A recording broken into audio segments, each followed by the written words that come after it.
Hello everyone, welcome to the Redmen TV. It's Uncensored match build-up show. We are here, Liverpool taking on Maribor. Yes. The mighty Maribor in the Champions League on Wednesday. We're going to talk about it because that's what we do. Hi Chris. Hi. Okay, how are you feeling? I'm great, baby. Horrendous. Are you okay? You alright? I'm fine. You've sucking it up? Sucking it up. Chris is really, really badly hungover. Jonathan Higgins joins us, as does Ross Chanley as well. Let's get stuck into it. Chris, there's a real temptation to be very blasé about this match because Liverpool absolutely tonked these the other week. Yeah. If nothing, I think, look, we're all back on better spirits, if not necessarily high spirits, having beaten Huddersfield. But the Spurs game should remain as a reminder for us that, look, complacency and stupidity will cost Liverpool time and time again this season. And so, although there is an expectation, I haven't put 7 past them away from home, we're at home in this game, things will favour us. This will not be the same game of football. Liverpool have to go out and earn every single kick. Yeah, they do, and they have to pick up where they left off. To be honest, I think, you know, Maribor are going to go out there and they're gonna be feeling pretty bad about the way that they played and they performed at home. You know, it was a record defeat for them at their place.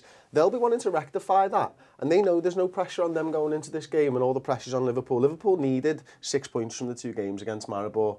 We're halfway there. It's not job done against them yet.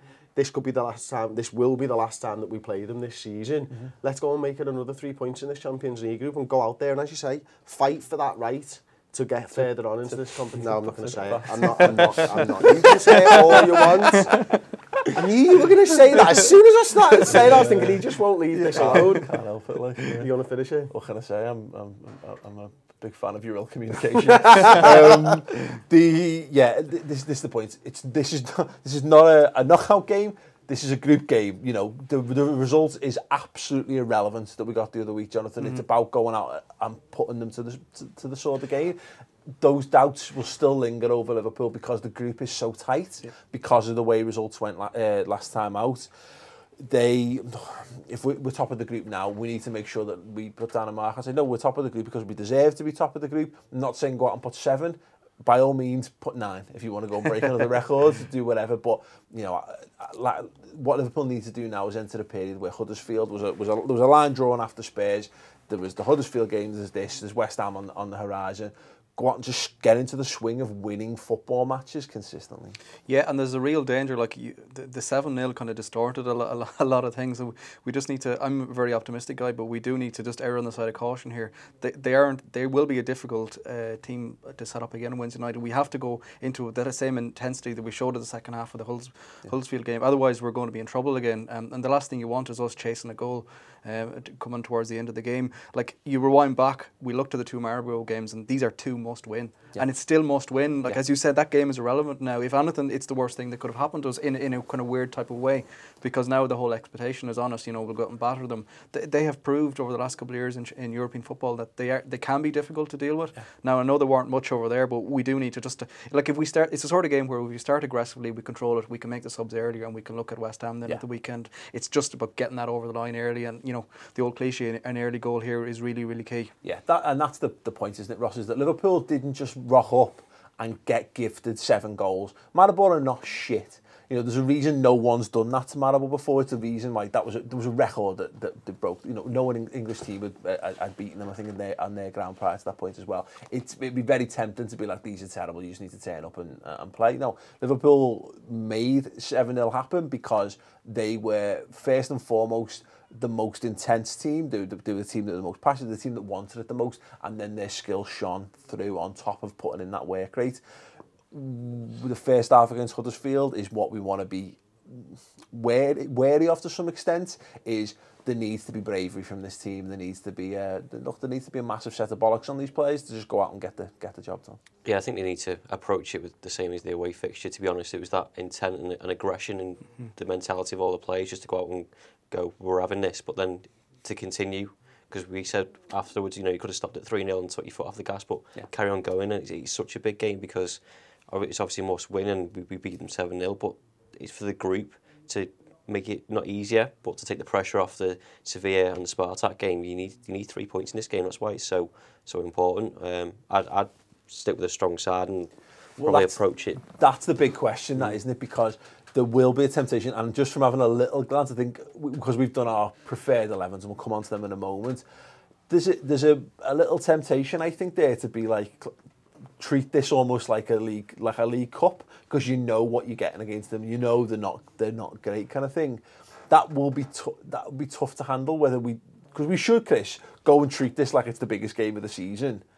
Go and put our best possible 11 out on the pitch, and exactly what I said there, get in front, make the changes if you need to make the changes. What do you reckon though? Anything in there for throwing a random shout in the team? Yeah, I think like Alex Oxlade-Chamberlain, I don't think it's a random shout as such. I think throwing Alex Oxlade-Chamberlain, he's been knocking on the door for a few weeks now, deserves a chance to start. I think Dom Solanke could work well against that defence.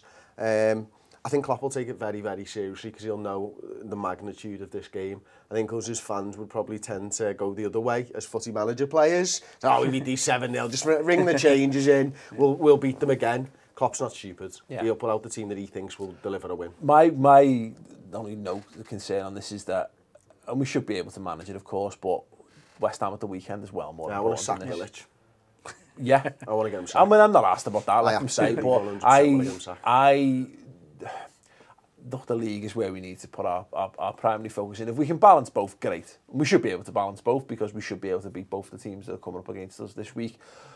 But I want to make sure, particularly because we've already got a few injuries and we don't know how long Coutinho is likely to be out for as well. I wouldn't like to see us sacrifice or make life more difficult for ourselves than is necessary at the weekend because we've gone stronger than we need to in this game. But again, if we go strong and we're so good, we should be able to do what we said there and get the game put to bed, hopefully. Right, let's do your preferred 11 then, gents. Let's see what you've gone for. Once again, to qualify, because we put these out as a social graphic, I'm not sure we put out enough that it's what we would like to see, not what we think we'll see. I call preferred 11s every time I put them out. Okay. People don't read tweets. Yeah.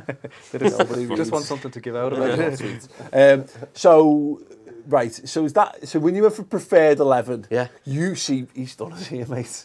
Look, you see, because he knows he puts the graphics out, and he's put out a team that's most likely to, I think, to start there. I think he's scumbag does there. Likes. Why? Is that what the team you would like to see, or is that the team you think he will go with? Both. Both, but that's only because I said before, I'd start with a strong squad, and I don't like, Carrius is going to be in there anyway, so there's no point in writing Danny Ward or anyone else on there. But I'd like to keep the defence as close as possible to what it was last time. Yeah. I know I've put Trent in there, but I think he deserves a game. Yeah. Gomez will need a break. John's gone pretty much the same there, except for Robertson in, which is fine. That's fine. I think it's a game that Robertson would thrive in. They're not going to have much going forward. Yeah. The same way with Lovren, I wouldn't take a chance on him. West Ham is a lot more important. We want to see West Ham having another meltdown. Yeah, the thinking I've gone with my team, and I wonder if yours is sort of similar to some extent, Chris. For a start, because it's meant to be a bit of fun. So by all means, why wouldn't you put Dom Solanke up front? Because I want to see more of Dom Solanke. Yeah. The thing for me and why I've gone Gomez at centre half, was you've gone for Dejan Lovren, and obviously Ross has gone for Dejan, is going back to that factor of I think this is a winnable game, and I think this is a game where we're not necessarily going to have hopefully too much to do with. Gomez needs to get minutes at centre half, and I would rather see him get it in this game than when we if Clavan's, we're only a Clavan injury away from him having to start these games at the moment, if we don't know what's going on with Lovren, of course. So I would like to see Gomez start the game. And let's go to the forward line then, because you've got Oxlade-Chamberlain on the right, Solanke centre forward, Firmino on the left. Yeah, so what I'm thinking is Big Dom up top, Alex Oxlade-Chamberlain whipping balls in from that side, Firmino cutting inside, Robertson getting down the wing, whipping balls into Dom Solanke. Equally, you got Trent there whipping balls in.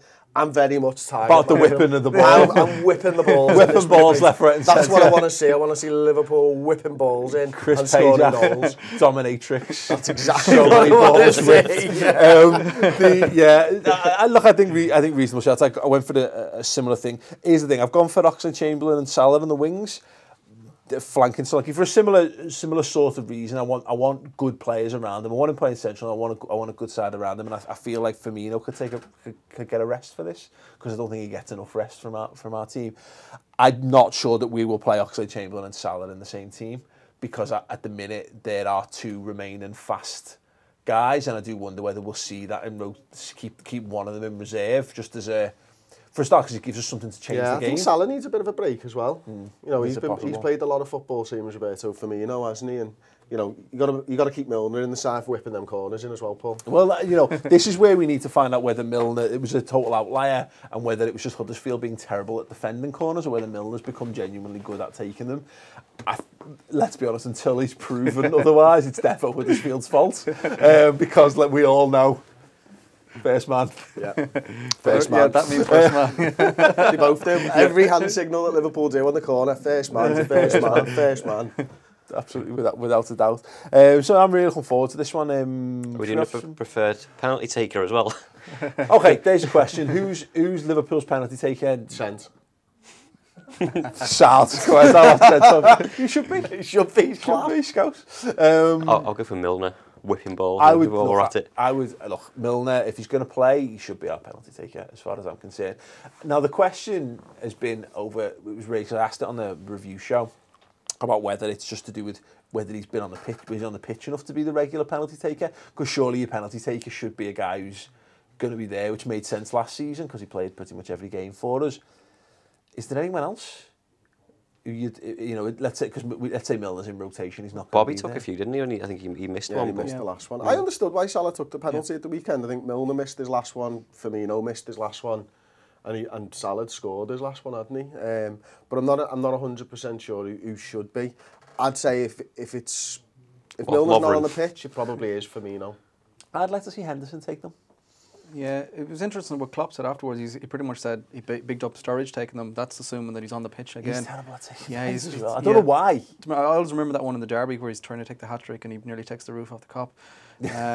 But yeah, like I saw a stat earlier, like we've missed out of the last 6 penalties, we've missed 4 of them. So, you know, we always used to. I grew up watching Liverpool win penalty shootouts, and now that leads to the question: who takes them? We don't really know.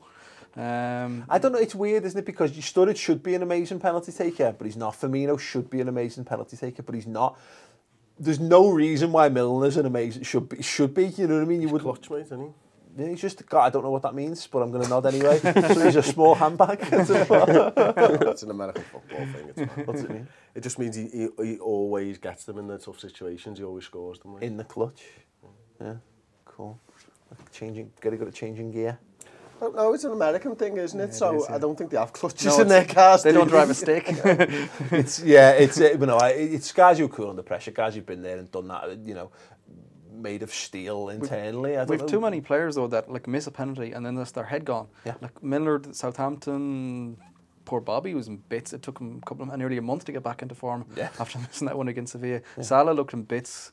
When he at the end of the game, it is a bit of a problem. And that's just the whole kind of steelment that's required in the team. I would like to see. Trent wouldn't be a bad option. No, he wouldn't. I'd like to see someone like Henderson do it. You know, if he's got the bollocks for it, then step up and take it. I know he tried to do it. Could he wave the keeper what way to go as well? Maybe try it and see if it works. Get up in his grill like he did with Costa. Can you imagine your Twitter feed if he did and he missed it? Dead. I quit. Yeah, Henderson fan TV had become to an end. But yeah, anyway, let us know who you think should be Liverpool's penalty taker in this game as well, and going forward, you think, and why as well in the comments. Score predictions, Ross. 3-0. Go ahead. 4-0. Chris. 8-0. I'll take another exact replica of the Huddersfield game, except it's been slightly more entertaining in the first half. Although I'm not asking if as long as we attack the Kop in the second half, I don't give a shit what we do in the first half. I can't see it anyway. It's too far away. So yeah, I'll take a 3-0 all day long. Score predictions in the comments below. Thank you very much for watching. Thank you much for subscribing. Go to redmentv.com if you want more great stuff. The final words to the show, instant match reaction podcast after every single game as well, and the Reds News Roundup, the Steve Horse show of choice. If that means anything to you, probably doesn't. But it means something to stay, and if it means something to stay, then, you know, it does mean something. It's a Stone Cold the wrong name. It's a great show. Go and watch it. You can get a 3-month trial, start it, watch it, enjoy it. And if you don't like it, sack it off. But if you do, let us know in the comments below. Thanks for watching. See you soon.